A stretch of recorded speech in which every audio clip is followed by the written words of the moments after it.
Ici, c'est vrai que c'est une terre d'opportunités. Moi, c'est comme ça que je le vois. En très peu de temps, j'ai développé énormément de choses. J'aimerais, pourquoi pas, créer une usine en Algérie pour pouvoir développer. Et c'est quelque chose qui va beaucoup marcher, je pense. On est déjà un petit peu en discussion avec Ikea, justement, pour sortir les produits. Bonjour à toutes, bonjour à tous. Aujourd'hui, nous sommes ici dans une manufacture en Suisse allemande. Nous avons l'honneur d'être accueillis par une dame, une femme de l'ombre, un talent brut, une artiste, fan d'artisanat. Cette dame-là s'appelle Noël Grisard, alias Nawel.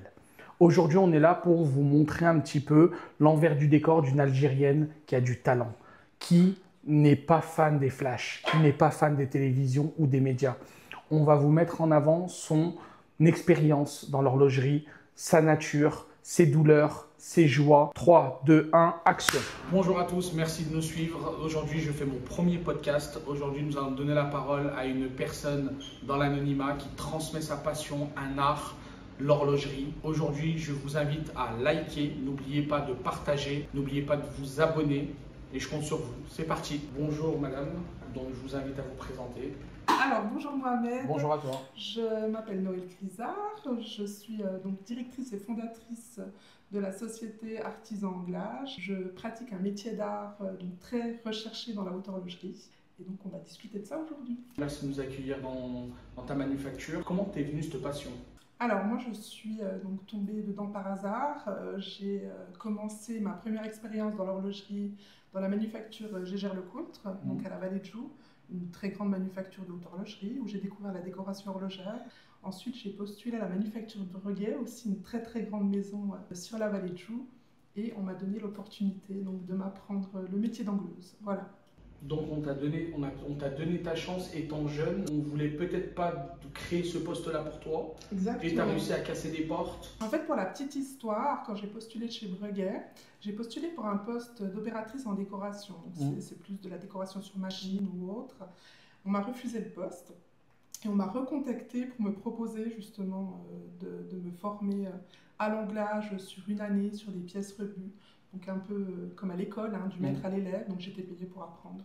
Est-ce que tu as le premier souvenir de ta première montre? Et donc, la première montre qui m'a marquée, c'est une montre que j'ai réalisée, un prototype donc avec les jongleurs, les horlogers et le fondateur donc, de la manufacture Romain Gauthier, où j'ai vraiment pris tout le temps pour pouvoir réaliser ne serait-ce qu'un pont, donc une seule pièce de la montre.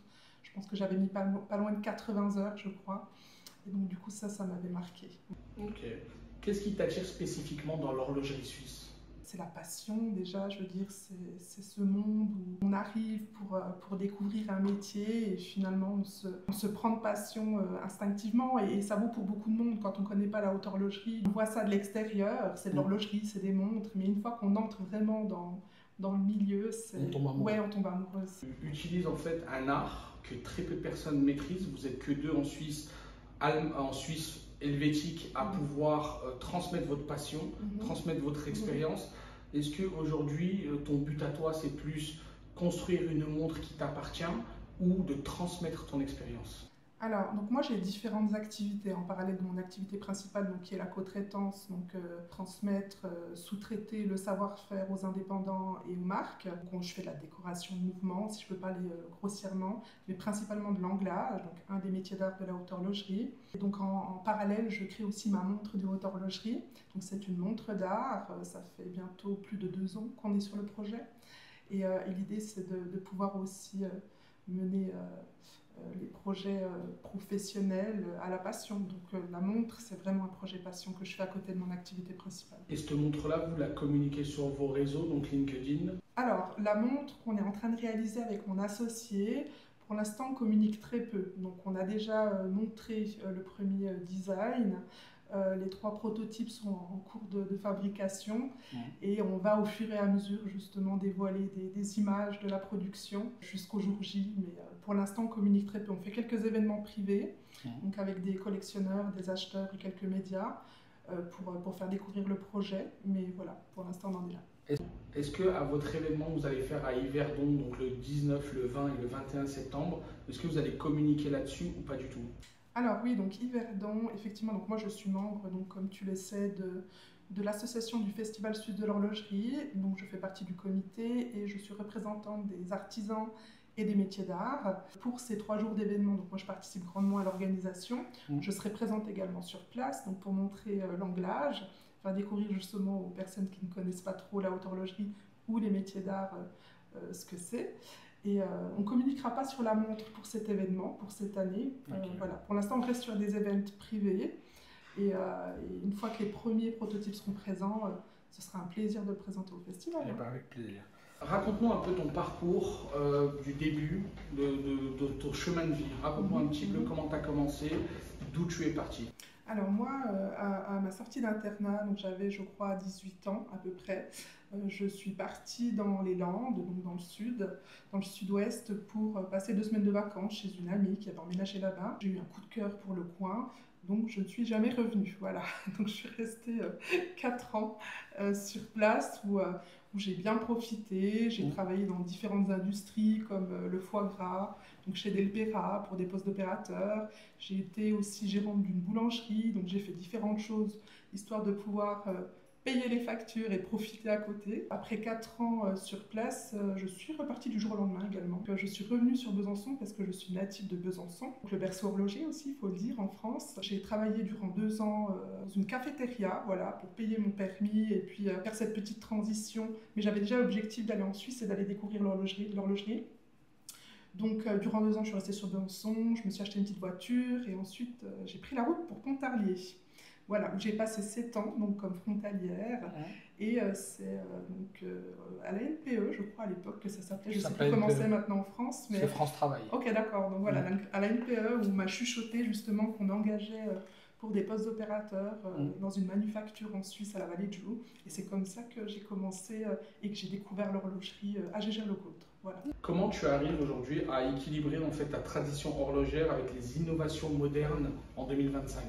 Alors, donc, il y a beaucoup de choses que je ne peux pas citer, comme je te l'ai déjà dit, parce que c'est encore des projets qui sont en cours et qui justement lient les deux. Après, les deux sont complètement compatibles, hein, justement, mais on reste toujours sur la tradition, les savoir-faire et puis les métiers ancestraux. Donc, je peux donner peut-être un exemple. On a eu une personne qui est venue pour nous montrer des glaces saphir. Les glaces saphir, donc, c'est les glaces transparentes que vous avez sur la montre. C'est la vitre, en fait, d'accord ? Quand on prend une glace saphir, c'est transparent, c'est un petit peu comme une lunette, on voit à travers. Quand on mettait la glace saphir sur le binoculaire, on voyait des coupures de journaux dans cette glace saphir. Donc voilà, ça par exemple, c'est des innovations qu'on peut avoir. C'est quand même assez intéressant de pouvoir intégrer ça, alors que c'est quand même assez lunaire. C'est très technique. Ouais, c'est assez technique, et puis surtout, on ne le voit pas au premier coup d'œil, il faut avoir un binoculaire, il faut être averti, et ensuite garder tout l'aspect artisanale de la montre avec tous les métiers d'art. J'ai une question un peu folle à vous poser. Quelle a été la chose la plus folle, sans citer de marque, qui vous a animé, un projet que vous avez pu faire sur une montre, mais qui vous a animé par la chose la plus étonnante, quelque chose qui sort de l'ordinaire? Ce qui m'a vraiment marqué, encore une fois, c'est les pièces. C'est très complexe parce que c'est un métier d'art, donc les gens ne peuvent pas vraiment comprendre quand on n'est pas dans le métier. Alors que pour moi, c'est quelque chose qui me transcende complètement. Et on a des pièces qu'on fait qui sont très techniques et très complexes. Et on ne sait pas vraiment si on va réussir à le faire. Et donc, du coup, ça, c'est des choses, par exemple, qui m'ont marqué auprès de marques, mais que je ne peux pas citer. Donc, ça vous est déjà arrivé d'avoir un projet que vous n'avez pas réussi à aboutir? Non, j'arrive souvent... Ah, vous arrivez toujours à aboutir? Oui, même quand on me demande de faire quelque chose qui n'existe pas ou qu'on n'a jamais fait, je dis OK, et puis je trouve la méthode. Des fois, ça me prend plusieurs semaines, plusieurs mois, donc c'est du développement, finalement. Et donc, on arrive toujours à faire quelque chose. On est dans la création, donc forcément, tout est possible. Selon toi, qu'est-ce qui fait vraiment la force et la réputation de l'horlogerie dans le monde? Alors, il y a beaucoup de points sur ce sujet-là, beaucoup de critères qui font la réputation, donc... de la haute horlogerie dans le monde, mais ce qui permet aujourd'hui de pouvoir garder un petit peu le lead justement sur ce marché. Principalement, les artisans, encore une fois, on revient toujours sur les métiers d'art, mais parce que c'est une réalité et c'est ce qui fait aujourd'hui la rareté d'une montre de haute horlogerie. Bien évidemment aussi l'aspect technique, hein. Donc on gère le marché depuis tellement d'années qu'aujourd'hui on est très avancé sur le développement de complications horlogères. Et voilà, mais aujourd'hui les métiers d'art vont clairement se distinguer et vont faire la différence. Parce qu'on a beaucoup aussi de pays aujourd'hui comme le Japon ou d'autres qui développent l'horlogerie et qui essayent de rentrer dans la haute horlogerie. Et ils y arrivent, hein, ils font des belles choses. Mais aujourd'hui, ils ne sont encore pas dans la capacité de pouvoir réaliser des montres avec les finitions qu'on propose. Et donc voilà, c'est ce qui en fait la rareté. Est-ce que c'est plus le côté marketing, le côté emballage? Parce qu'on a pu le voir sur certaines marques où on met plusieurs paquets, plusieurs coffrages. Est-ce que vous ne pensez pas que c'est ce côté un peu marketing qu'on met autour de la montre aussi qui permet de donner cette rareté? Alors moi je pense pas que ce soit ça. Maintenant effectivement le marketing est très très bien réalisé par les grandes marques et c'est important justement de faire un bon marketing pour présenter un produit d'exception. Mais c'est vraiment le produit en lui-même, c'est vraiment la montre qui va déclencher encore une fois un sentiment, une histoire. Ça touche vraiment au cœur, donc c'est plus ça qui fait la différence parce que le produit est vraiment vraiment exceptionnel. Aujourd'hui, on entend des grosses marques comme Audemars Piguet, on entend du Rolex un peu partout. Qu'est-ce qui les rassemble? Déjà, les savoir-faire, la précision, l'excellence, même si chacun a son marché. Rolex, par exemple, ne pratique pas spécialement dans leur production en général donc les métiers d'art ou l'anglage, même s'ils ont une partie où ils réalisent pour des pièces uniques ou des clients privés, donc des montres plus personnalisées et beaucoup plus haut de gamme, même si ça reste du très haut de gamme et du haut de gamme. Donc voilà, ça dépend encore une fois du marché dans lequel se situe Rolex, du marché dans lequel se situe Audemars Piguet, Breguet, Vacheron ou d'autres maintenant aujourd'hui indépendants comme Armin Strom et d'autres. Donc voilà, c'est ça qui va les différencier, mais en même temps ce qui les rassemble, c'est toute la partie technique, le savoir-faire, les artisans, les personnes aussi formées en interne, parce qu'on compte beaucoup sur le personnel, hein. On forme des gens et l'objectif c'est de les garder sur le long terme pour continuer à pérenniser les marques. Et comment faites-vous pour les garder, cette main-d'œuvre-là que vous formez? Comment faites-vous pour les garder et ne pas aller à la concurrence? Alors, l'horlogerie, il faut savoir que c'est une niche hein, dans le monde. Donc, si vous voulez, on a de la concurrence, mais pas tant que ça. Donc, on arrive quand même à garder assez facilement les salariés. Maintenant, encore une fois, ça dépend encore une fois des entreprises, des prestations qui sont proposées. Par exemple, Rolex est une très très belle manufacture qui propose des services assez exceptionnels pour leurs salariés. Suivant les manufactures, on peut avoir des primes de fin d'année aussi qui sont intéressantes.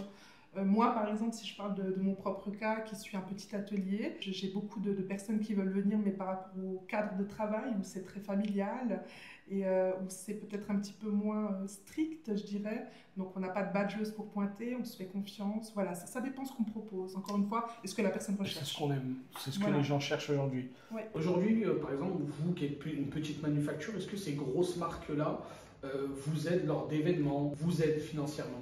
Les marques soutiennent énormément les co-traitants, les sous-traitants. Ils sont très très très très présents et ils investissent hein, pour la plupart. Donc déjà pour eux c'est avantageux parce qu'ils ont des parts dans cette société et c'est de la main d'œuvre. Donc c'est des personnes avec qui ils collaborent parce qu'ils doivent aussi diversifier et pas uniquement rester en interne. Mais ça c'est plus des questions de stratégie après pour l'entreprise. Aussi ils ont l'envie vraiment de pérenniser encore une fois nos savoir-faire horlogers. Donc on a beaucoup de soutien. Moi j'ai des propositions aussi. Voilà, après... Voilà. Je vous souhaite le meilleur. En tant que femme dans le métier, on perçoit beaucoup que l'horlogerie c'est un métier d'homme. Comment vous l'avez perçu vous en tant que femme? Alors déjà moi en tant que femme je me perçois avant tout comme un être humain. D'accord, donc que ce soit homme ou femme, c'est la même chose. Maintenant, c'est vrai qu'il y a une réalité donc dans l'industrie horlogère où on a beaucoup plus d'hommes qui sont dans le milieu, en tout cas surtout dans les postes à direction. Maintenant, on a beaucoup d'opératrices de femmes donc pour des postes d'opérateurs, pour la main-d'œuvre, mais je pense qu'on est de plus en plus à s'émanciper et à prendre ce risque que les hommes prennent peut-être beaucoup plus facilement pour entreprendre. Donc, on est de plus en plus nombreuses et c'est très bien comme ça. Est-ce que toi, en tant que femme, tu as dû faire 2 fois plus qu'un homme pour avoir le poste que tu as aujourd'hui? Aujourd'hui, non. C'est pas comme ça que je le ressens, même si des fois on peut ressentir une petite différence suivant où on est. Donc ça peut se sentir, mais dans l'ensemble, non. Parce qu'encore une fois, j'ai la chance de faire ce métier. C'est un métier qui est tellement recherché et valorisé qu'on prend soin des angleurs. Donc hommes ou femmes, en général, on est assez chouchoutés. Qu'est-ce que tu pourrais dire à une femme qui nous regarde et qui aimerait se lancer dans l'horlogerie et qui n'a pas cette connaissance de ce métier? Qu'est-ce que tu pourrais lui dire? Alors déjà pour l'horlogerie, donc il y a différents métiers, hein. Il n'y a pas uniquement les métiers d'art, on a aussi, enfin il y a des centaines de métiers qui sont liés à l'horlogerie, qui sont aussi très minutieux et très techniques. Maintenant, c'est vrai que les femmes, on a aussi une certaine dextérité et minutie, hein, qu'ont les hommes également, mais beaucoup plus les femmes. Donc elles ont toutes leurs chances. Je sais que beaucoup de manufactures engagent des coiffeuses, des couturières. Voilà, donc ça dépend vraiment encore une fois de ce qu'on a dans les mains. Mais de grandes chances pour les femmes, bien sûr, d'entrer dans l'industrie horlogère. À quel moment tu as pensé, toi, algérienne, à créer ta propre marque en Algérie? Est-ce que l'idée t'est venue? Oui, oui, bien sûr. Donc, alors moi, je suis donc franco-algérienne et puis viennoise d'adoption. Je suis algérienne aussi avant tout, hein, il faut se le dire. Donc, c'est naturellement que je songe depuis plusieurs années à développer des projets déjà en Algérie, hein, pour aussi permettre de contribuer à l'économie du pays et puis peut-être apporter des opportunités aussi au peuple. Et donc c'est vrai que naturellement, bon, bah, je suis dans l'horlogerie. J'ai pensé effectivement à faire une montre made in Algérie. On a aussi maintenant beaucoup de pays à l'étranger donc, qui veulent se lancer dans la haute horlogerie. Et donc j'aimerais vraiment pouvoir apporter ça au pays. En tout cas, il y a beaucoup de choses à faire de ce côté-là. Et j'ai beaucoup de réseaux aussi également sur le territoire suisse et beaucoup de connaissances en faisant aussi ma montre aujourd'hui. Donc c'est un savoir-faire que je peux potentiellement exporter. Magnifique, très beau projet, parce qu'aujourd'hui on a beaucoup d'Algériens et d'Algériennes qui nous écoutent, qui vont s'installer en Algérie, qui créent des brevets, etc. Aujourd'hui, est-ce que tu envisages de faire ta propre manufacture en Algérie ou l'idée ne t'est pas venue en tête? Alors le projet, ce serait super et magique hein, de pouvoir faire une manufacture sur place, pouvoir aussi... Made in Algérie, Ah mais oui, la montre clairement, de luxe, ça serait magnifique. mais il faut le faire et on va le faire. Donc voilà, il faut juste commencer, trouver les bons partenaires. L'Algérie peut être un bon allié aussi à la Suisse, hein. Et on peut tous travailler ensemble. Juste une petite parenthèse qui n'est pas dans l'horlogerie mais qui touche un petit peu à l'horlogerie. Je crée aussi ma marque de jouets en parallèle. L'idée c'est vraiment d'exporter à l'international et d'être chez monsieur et madame tout le monde. Donc pour l'instant je ne peux pas encore trop parler du projet, mais c'est aussi lié à l'horlogerie et c'est quelque chose qui va beaucoup marcher je pense. Et on est déjà un petit peu en discussion avec Ikea justement pour sortir les produits, mais c'est quelque chose qui potentiellement, je fais le lien avec l'Algérie, hein, je ne rentre pas trop dans le détail, j'essaie d'en dire mais pas trop, mais le lien avec l'Algérie, j'y viens juste, c'est que j'aimerais, pourquoi pas, créer une usine en Algérie pour pouvoir développer ces jouets, au lieu de passer par la Chine ou ailleurs, comme on peut tous le faire, ce serait maintenant peut-être de se rediriger vers mon pays et puis voir ce qu'on peut faire. La stratégie de l'Algérie aujourd'hui, c'est vraiment de fabriquer sur place, assembler sur place, du Made in Algeria, pour pouvoir l'exporter à l'international. Donc, si tu viens en Algérie pour pouvoir ramener ce jouet qui peut être apporté à tous les enfants et qui a une spécificité, un brevet ou quoi que ce soit, l'État t'aidera à pouvoir développer ton usine, développer ton système d'exportation et t'aidera même pour l'exportation d'elle-même. Donc, la marchandise à sortir. Okay. Je pourrais t'aider à développer ça parce que j'aide beaucoup les gens sur les réseaux sociaux par rapport à ça. Mais c'est un très bon projet parce qu'aujourd'hui, il y a de plus en plus d'écoles privées qui se mettent en place. Donc, une école Montessori, une dame qui me suit sur mes réseaux sociaux qui va créer une école Montessori sur Alger. Et ça peut être un bon projet si c'est un jouet éducatif. Oui, on s'est beaucoup inspiré hein, justement aussi du savoir-faire Montessori pour amener vraiment le côté ludique pour les enfants. Donc c'est lié aux montres. Maintenant, encore une fois, on attend que le premier prototype sorte, mais à ce moment-là, on refera, si tu le souhaites, avec grand plaisir. Une deuxième vidéo pour parler du projet et puis de le présenter. Ouais. Avec grand plaisir. Tu penses quoi? Est-ce que c'est possible de former une génération d'horlogers en Algérie? Alors oui, je pense que c'est possible. On peut même, pourquoi pas, partir plus loin et créer une école. Donc on a les savoir-faire ici en Suisse. Moi, j'ai une équipe d'artisans spécialisés, donc que ce soit horloger complication, graveur, angleur, émailleur, émailleuse. Donc on peut vraiment faire beaucoup de choses. Maintenant, il faudra travailler aussi en étroite collaboration avec la Suisse, parce qu'encore une fois, on a beaucoup de choses qu'on ne trouve pas ailleurs à part ici. Mais tout est possible et j'ai des projets aussi pour le futur. Encore une fois, ce sont une vision, si tu veux, que j'ai, de pouvoir transmettre et peut-être avec la marque de montre Made in Algeria qu'on peut faire sur place. Ensuite, dans les ateliers, créer au fur et à mesure les formations internes et développer le tout. Donc une école, des stages et des formations. Exactement. Voilà. Ok, très bon projet. Comment tu imagines le mélange de l'horlogerie suisse à l'artisanat algérien? Est-ce que tu vois une connexion entre les deux? Quelle première vision là tout de suite? Non mais là j'ai trop de... Donne-nous-en une pour tous les Algériens, c'est les très Algériennes. lunaire, ce que je visualise, mais je vois le désert, je vois le sable, je vois les couleurs chaudes. Et d'ailleurs dans la montre que je fais, sans le vouloir, les racines et les origines ressortent un peu sur la montre. Donc voilà, je vois de l'or, je vois beaucoup de matériaux nobles. Et après, bon, voilà, c'est vraiment des discussions sur les années pour développer le design parfait, pour intégrer vraiment l'âme de l'Algérie. Ouais. Parce que pour toi, transmettre, ça va être une mission, un devoir ou un savoir-être? Alors c'est les trois. Hein. C'est les trois. Ah, les trois connexions? Ouais, c'est les trois. C'est les trois et c'est ce que je fais déjà ici en Suisse. Donc si je pouvais le faire en Algérie, bah, ce serait super de pouvoir apporter ça au peuple algérien. Donc non, c'est les trois. C'est les trois. Ok. Dans 5 à 10 ans, tu te vois où? Suisse, Algérie, les deux? Oui, alors en fait, je me vois dans les deux pays. Hein. Ça, c'est le projet aussi pour le futur.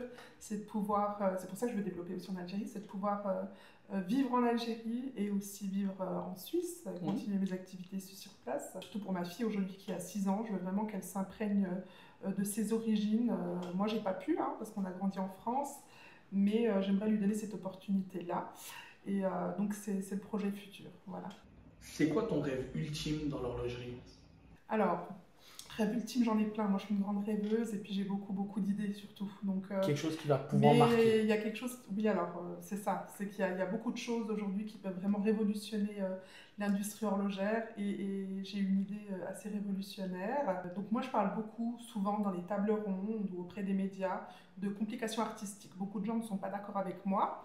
Donc ça fait débat, parce que quand on parle d'une complication, on parle surtout de la partie technique du mouvement. Voilà, c'est vraiment une complication qu'on ajoute au mouvement déjà existant et une montre. C'est un terme pour l'instant qui n'est pas encore totalement accepté, mais je le revendique haut et fort parce que je suis dans l'art et je comprends la complexité des métiers. Pour un petit peu répondre à ce débat, j'ai eu une très bonne idée, mais dont je ne peux pas parler parce que je dois d'abord développer et puis potentiellement breveter aussi cette idée. Qui va vraiment changer beaucoup de choses. Donc aujourd'hui, en fait, dans l'horlogerie, comme tu as pu expliquer au tout début, quand le métier d'anglage n'existait pas, il y a plus de 10 ans quand tu as commencé, où on t'a donné la chance de pouvoir être formé dans ce métier qui n'existait pas, et même aujourd'hui, quand tu es en train de me dire je crée quelque chose dans le mouvement, on n'y croit pas. Alors c'est pas qu'on n'y croit pas, c'est qu'ils n'ont pas la vision, tout simplement. Parce qu'on a beaucoup la vision, encore une fois, de la complication horlogère, donc du mécanisme, mais on n'a pas la vision sur la partie des métiers d'art. Et c'est d'ailleurs pour ça que ça fait 3 à 5 ans aujourd'hui que tout le monde commence à rentrer dans les métiers d'art, que ce soit les médias, que ce soit les associations, les fondations, et beaucoup de monde.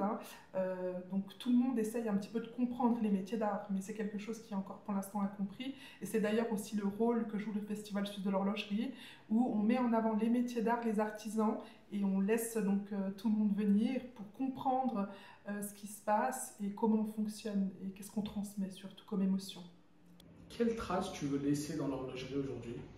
Alors moi, ce que j'aimerais, c'est de pouvoir réussir donc, la transmission, apporter aussi aux gens quelque chose.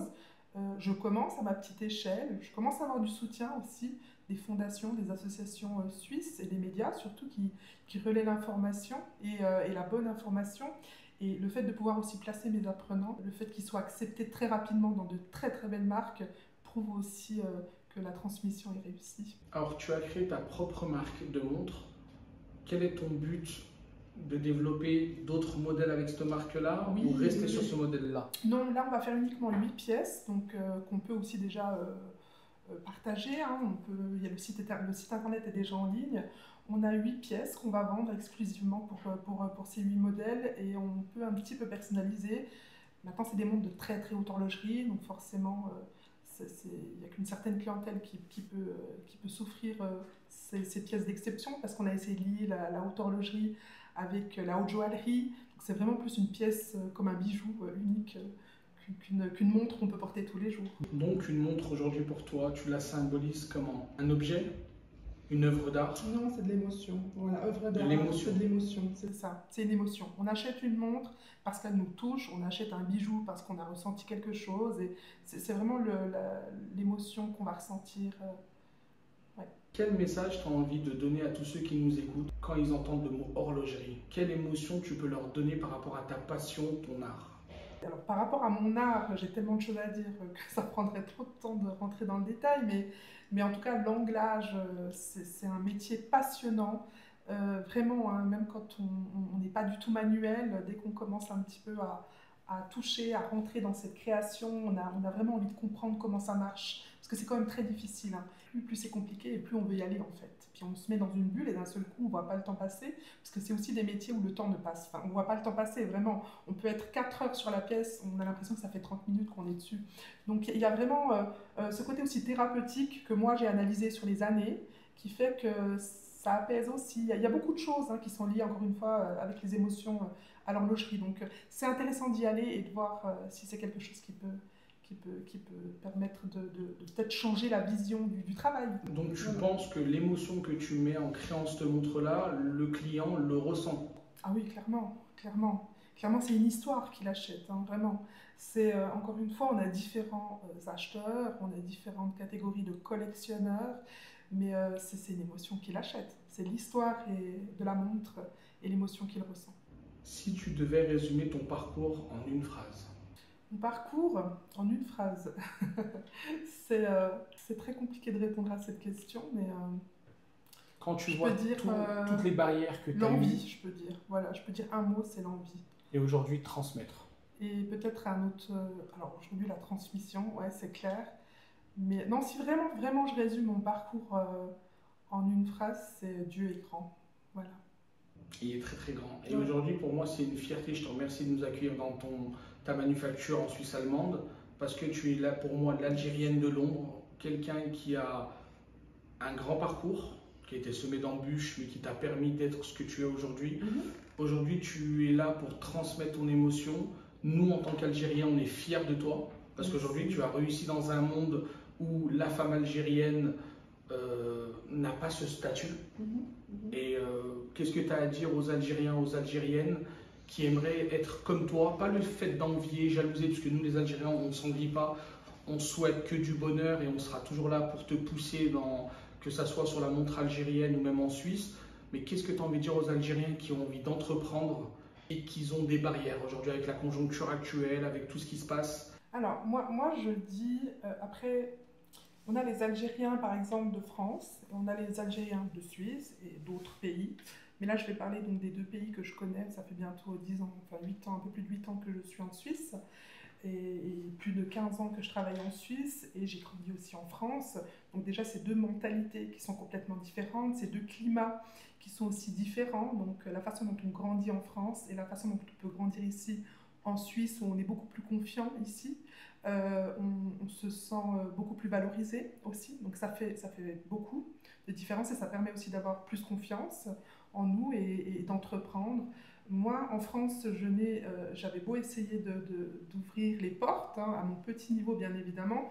Aujourd'hui, c'est différent, j'ai un réseau, et donc j'ai la chance de pouvoir aller un petit peu partout, même à l'étranger.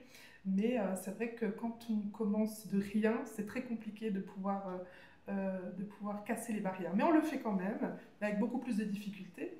Ici, c'est vrai que c'est une terre d'opportunités. Moi, c'est comme ça que je le vois. En très peu de temps, j'ai développé énormément de choses, parce qu'on laisse la chance à tout le monde, algérien ou autre. J'en suis l'exemple. Exactement. Ouais, mais ce que je peux dire en tout cas aux Algériennes, c'est qu'elles peuvent prendre confiance en elles, parce que ce sont des femmes fortes. On est comme ça dans la culture algérienne, on a beaucoup de valeurs, d'accord, on a beaucoup de valeurs, et si on prend confiance, on peut développer énormément de choses. Maintenant, c'est générationnel aussi, hein. Aujourd'hui, les dernières générations sont beaucoup plus confiantes, les jeunes ont fait de grandes études aussi, donc ce qui permet ils entreprennent. Exactement, ils entreprennent. Donc la dernière génération a beaucoup plus confiance en elle et entreprend beaucoup plus, même si ça reste des fois compliqué suivant le pays où on se trouve. Mais il faut prendre confiance. parce qu'on a beaucoup à donner et beaucoup à transmettre. Voilà. Et on est plein d'idées aussi. Ok. Si tu avais un mot à dire sur ce podcast par rapport à toi, Madame Noël Grisard, donc c'est ton prénom. On raconte un peu l'histoire. Le papa qui est parti à la mairie, ils ont fait une erreur. Oui, exactement. Voilà. Donc ma maman, quand elle a accouché donc de moi, elle ne parlait pas encore français. Donc ça faisait peu de temps qu'elle était arrivée en France. Aujourd'hui, elle parle très bien français. Et donc elle a dit donc Nawel pour le prénom.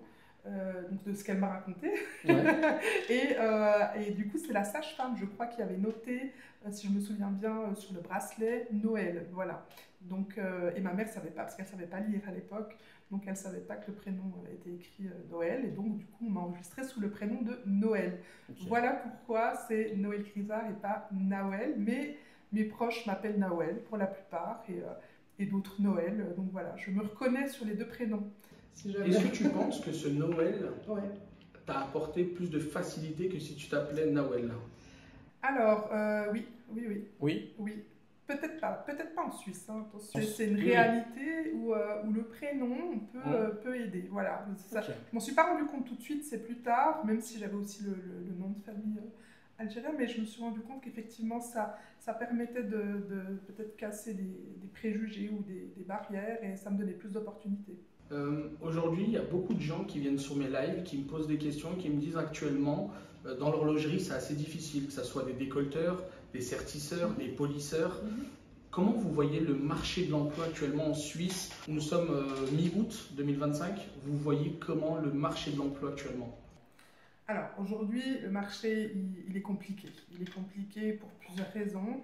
Mais c'est beaucoup aussi géopolitique. Hein. C'est ce qui se passe à l'étranger qui va déterminer comment l'industrie horlogère va tourner, donc avec ce qui se passe aux États-Unis, avec les 39% taxes, de Trump. Il y a beaucoup de choses, le pays d'un seul coup, enfin la Chine des fois, qui d'un seul coup ferme ses frontières et après les rouvre, donc c'est assez compliqué des fois pour l'industrie horlogère de gérer le flux, en fait. Voilà, c'est ça.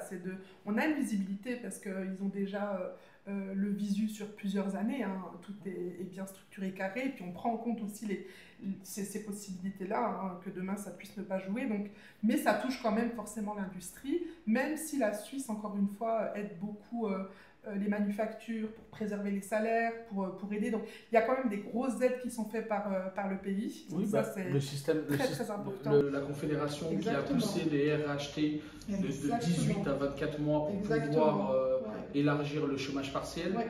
Mais aujourd'hui, c'est une réalité. Aujourd'hui, il y a une baisse. Pourquoi? On a 3 catégories de gamme dans l'horlogerie. Donc on a l'entrée de gamme, le moyen de gamme et le très très haut de gamme.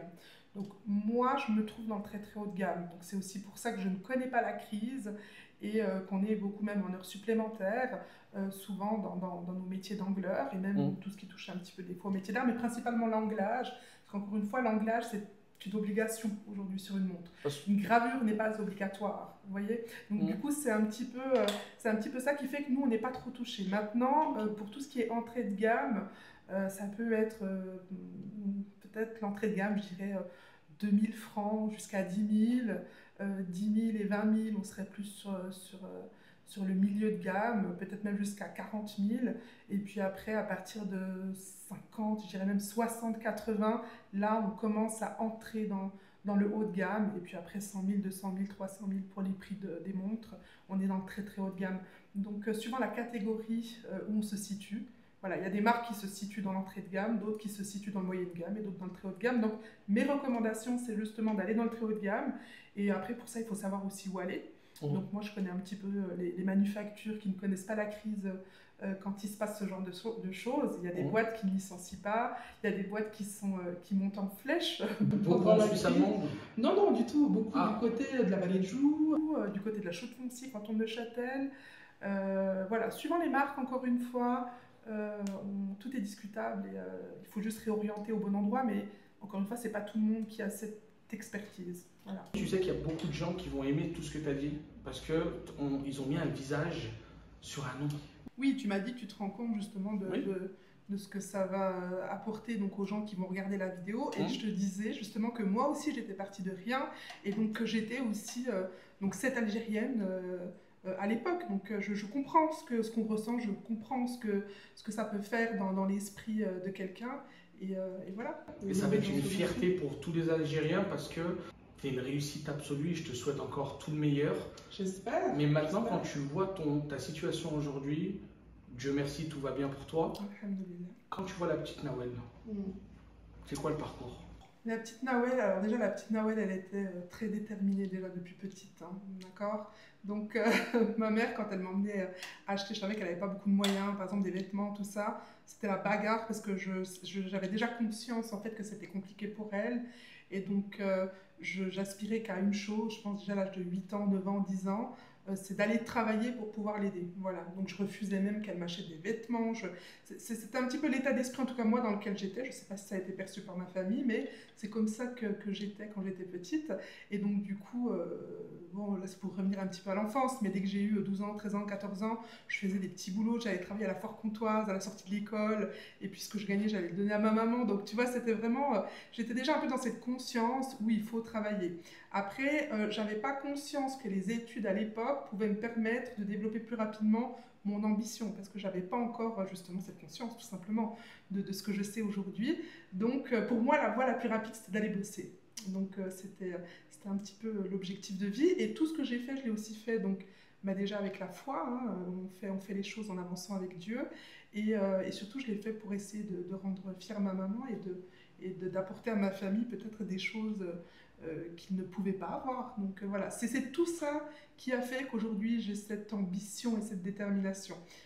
Et maintenant, bon, bah, c'est la passion qui me pousse pour le reste. Voilà. Moi, je peux te dire que je pense que tes parents ou que ce soit tes frères et sœurs peuvent être fiers de toi, de ton parcours, de ta persévérance. Et je pense que tu as un exemple pour la famille parce qu'aujourd'hui, tu as pu accéder à un monde malgré tes handicaps, d'être algérienne, le fait de ne pas être allé dans des grandes écoles, le fait de ne pas avoir eu un parcours atypique un peu comme les autres, école, université, etc.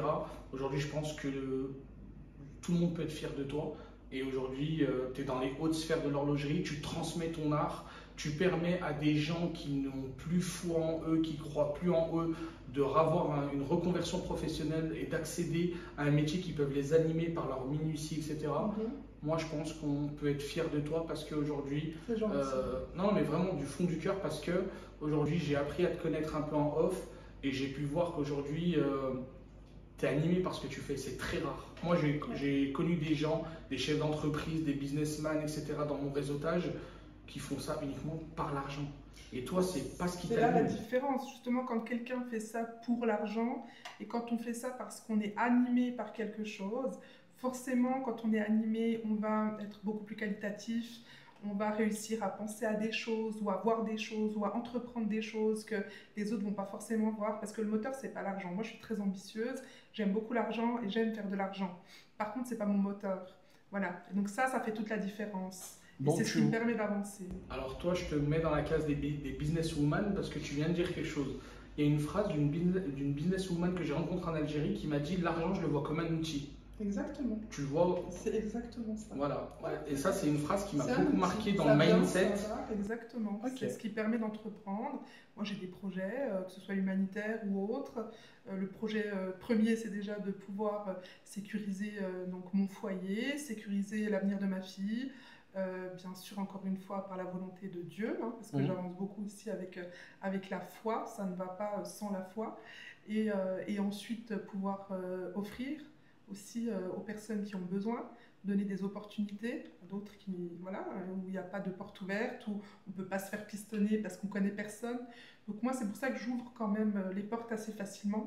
C'est pour ça que tout à l'heure, on parlait d'ouvrir les portes à un réseau. Ce n'est pas quelque chose qui se fait comme ça naturellement et aussi gratuitement. Encore une fois, moi, je fais beaucoup de choses, mais pour l'envie d'aider, quoi, tout simplement. Donc voilà, donc le moteur, effectivement, c'est aider, accompagner des causes et autres. Et puis ensuite, bah, le moyen d'y arriver aujourd'hui, c'est l'argent et aussi le respect, la gentillesse, les échanges, enfin s'entourer aussi, bien s'entourer. J'ai une Un petit mot, et ça vous allez sourire, tu vas sourire, c'est sûr et certain. Oui. Est-ce que tu facilites les gens qui viennent en formation chez toi et tu leur trouves via ton réseautage des portes? Oui, oui, bien sûr. Donc tu facilites entre guillemets l'accès à la formation d'un métier d'art. Par la suite, directement via ton réseautage, à trouver un emploi après la sortie de la formation.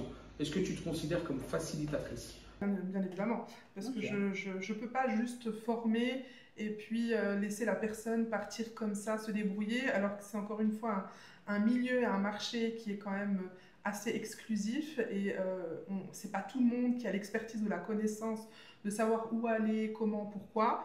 Donc du coup, j'apporte ça en plus et c'est pas forcément le cas hein, quand on se forme ailleurs pour l'anglage, que ce soit dans une manufacture ou auprès d'un autre formateur, et en sachant qu'on est peu, encore une fois. Donc oui, j'ai cette facilité. Je forme aussi beaucoup de jeunes. J'ai beaucoup de jeunes horlogers qui sont en BMA, donc qui ont leur brevet des métiers d'art, qui sont en cours et qui font leur montre d'école. Donc je les accompagne dans leurs projets. J'essaye aussi de les insérer donc, dans la vie active derrière. Et voilà, donc oui, on essaye d'ouvrir des portes au mieux qu'on peut. Alors, parlons de ton événement, donc le 19, le 20 et le 21 septembre. À tout le public qui nous écoute, qui souhaite venir à l'événement. Festival Suisse de l'horlogerie, oui. Tout à fait. Qu'est-ce que toi, tu vas pouvoir leur apporter de plus en arrivant? Donc, je me fais un peu l'avocat du peuple. Je viens à cet événement-là, je paye mon entrée. Donc, je vais accéder à un monde de l'artisanat, etc. Est-ce que je pourrais étoffer mon réseautage? Est-ce que je pourrais venir avec mon CV pour pouvoir postuler? Est-ce que je pourrais venir vous démarcher, Madame Nawel, pour avoir accès à une formation ou à votre manufacture? Alors, donc pour les personnes qui peuvent venir, déjà c'est une opportunité. Donc en plus c'est d'ailleurs pour ça aussi que les entrées sont quand même accessibles au public, hein, donc je crois que c'est 18 francs l'entrée, et ça permet de pouvoir avoir accès justement déjà à tous ces métiers. Il y a des ateliers aussi qui sont proposés, donc moi je propose aussi des ateliers d'anglage, même si c'est fait assez rapidement, c'est vraiment pour être en immersion totale dans le savoir-faire et vraiment avoir une vision et dire « Ah ok, c'est ça l'anglage, c'est ça qu'on doit faire. Ok, je comprends la complexité. En 10 minutes, on peut déjà se rendre compte que c'est difficile, mais surtout que c'est quelque chose de très beau une fois qu'on a réalisé toutes les étapes jusqu'à la finition. Donc déjà, ça permet voilà, d'avoir ces portes ouvertes, hein, et c'est très rare. Je veux dire, on ne trouve pas des ateliers d'anglage. Je ne pense pas, à moins que ce soit des événements créés pour des collectionneurs ou des acheteurs. Ouais, donc voilà, c'est très très privé. Donc il y a déjà cette opportunité-là. Il y a aussi d'autres métiers comme la gravure, le guillochage et puis la gouache. Donc c'est une espèce de peinture. Si vous voulez, on vient dessiner un petit peu avec différentes couleurs et peintures. Donc les pièces horlogères et puis les montres, avant de les soumettre pour développer le projet, donc c'est pour avoir un aperçu. Donc, voilà, on a différents métiers comme ça qui seront présentés, on aura aussi différentes marques qui seront présentes, beaucoup d'indépendants, donc de très très belles marques, et donc on peut aller échanger avec tout le monde. Maintenant, c'est pas un lieu de rendez-vous pour transmettre son CV, voilà. On ne peut pas venir avec son CV, voilà, est-ce que vous cherchez quelqu'un? Maintenant, il y a une approche qu'il faut avoir, ce sont des événements assez quand même luxueux, donc on peut arriver, on peut échanger avec les personnes et à ce moment-là se présenter et dire voilà, moi je serais très intéressée de comprendre ou peut-être d'avoir l'opportunité de faire ce métier, si toutefois vous recherchez peut-être quelqu'un pour agrandir vos ateliers ou autres, je peux vous laisser mon contact ou sinon postuler dans un futur proche. Il faut vraiment voilà, avoir une approche beaucoup plus dans ce sens que d'arriver et de poser le CV. Moi, j'ai des apprenants, en tout cas, j'ai des jeunes horlogers qui viennent et qui me disent « mais moi, je veux venir faire un stage chez vous ». Voilà, là, par exemple, ok, c'est des étudiants, j'aide beaucoup aussi les écoles et les étudiants, donc ça se discute. Donc là, je prends un stagiaire qui vient d'une très grande école en France, et il vient en septembre, par exemple, et il s'est battu pour venir, donc il était très déterminé, donc j'ai accepté, ça a pris des mois, mais voilà, on a réussi à s'accorder. Donc le festival, c'est là aussi pour ça, c'est oui, des opportunités, et aussi découvrir bien sûr. Ok, bah, n'oubliez pas de venir à l'événement, je mettrai l'affiche et je ferai des lives là-dessus. Alors je vais te présenter un petit peu du coup ce qu'on fait rapidement, hein, avec toutes les étapes. Donc on utilise des pièces, donc ça ce sont des pièces de formation, donc des pièces d'école qu'on trouve exclusivement ici. Suivant les formations, on vient justement travailler la matière brute, hein, ce sont des pièces sorties d'usinage. On vient créer des angles avec une lime pour venir justement retirer de la matière sur les pourtours d'une arête. On utilise aussi beaucoup Donc l'anglage principalement pour des pièces squelettées comme celle-ci, donc tout est ouvert à l'intérieur, ou on usine machine pour l'ouverture. Donc on utilise une petite scie, donc c'est ce qu'utilisent souvent les bijoutiers pour venir justement découper l'intérieur d'une pièce et lui donner différentes formes. Une fois qu'on a découpé l'intérieur, ensuite on peut venir justement angler, faire toutes les autres étapes de décoration. Donc on utilise différents matériels, comme les cabrons par exemple, des limes, des cabrons, de la pâte à polir, donc pour donner de l'éclat et de la lumière à nos angles. Je peux montrer peut-être quelques photos qui seront plus parlantes. Voilà, donc là par exemple on a une roue étoile qui a été réalisée par un jeune horloger de Morteau, donc qui était en BMA, qui a passé son brevet des métiers d'art. Et donc je l'ai aidé un petit peu à réaliser l'anglage sur cette roue. Et voici sa montre d'école avec toutes les décorations horlogères fait main. Et l'anglage spécifiquement, voilà, c'est des angles qu'on vient réaliser avec la lime, donc sur la matière brute. Ça a ce rendu-là quand c'est brut. Ensuite, on a aussi la décoration du perlage qui est fait sur une petite machine artisanale. Et le résultat final à la fin, voilà, on a des angles brillants sur le pourtour, un joli satinage sur la surface et des chanfreins, des moulures aussi qui sont brillantes. L'idée, c'est de jouer avec le contraste entre le satinage et le poli. Voilà.